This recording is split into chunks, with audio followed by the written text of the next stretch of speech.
I'm Russell Leidick, and you are watching the Dangerous Fishbowl channel. Imagine waking up next to this fishbowl every day. It's sitting here on the nightstand next to my bed, illuminated by just 7 watts of 6,000 Kelvin LED light.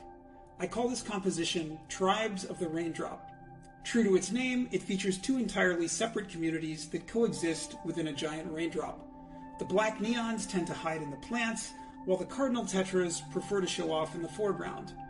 It's worth noting that the lighting scheme is similar to that in the previous video, but I used a different camera here which does a better job of capturing the iridescent blues and reds of the latter and the rich green of the cryptocornes.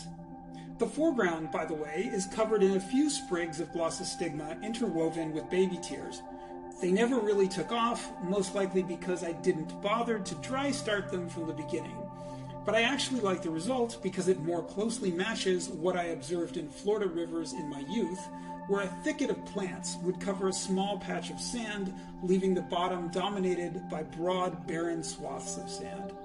Today, unfortunately, those rivers are dominated by dead spots and hair algae due to a combination of higher average temperatures and extreme phosphate concentrations from fertilizer.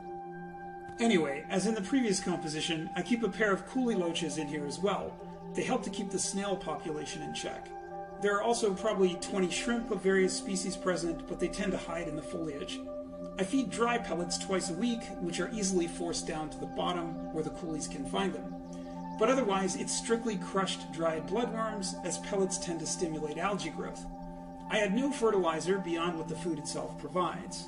The plants grow fast enough as it is without any supplemental CO2. But I did put some organic potting soil in the very bottom layer of the gravel. The only downside of that is that the coolie loaches occasionally kick detritus into the water column, which can take an entire day to fully precipitate back out. There is no filtration beyond what the plants themselves provide. And by the way, the water parameters are identical to those in Sinkhole Quartet. The bowl itself is a product of Solbica, which is based in Poland. Their glass is high quality, relatively free of distortions and air bubbles, although their bowls are generally too small for my needs. This particular piece measures 18 centimeters across at the mouth, 29 at the widest diameter, and just 23 in height. It facilitates excellent gas exchange and is easily cleaned. And while you can't see it in the video, there's a small foam furniture pad stuck to the back side. The reason for this is that, in the interest of conserving space on top of my nightstand, I put the bowl as close as possible to the wall, so close that it could crack if I accidentally nudged it back a few millimeters. This is something to consider if your own bowl is located close to a wall. But before you install a fishbowl next to your bed, you should be aware of the downsides. You can't admire it while going to sleep because the daylight bulb will blast you in the eyes, and worst of all, with blue light that tends to suppress sleep. If it ever shatters, you might end up with dirty water flowing into your nose and mouth, and any water spilled during a water change is going to run all over your nightstand.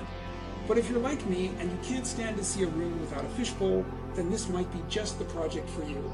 And now, enjoy Tribes of the Raindrop, and see the YouTube description for more details as well as still photos when they're available.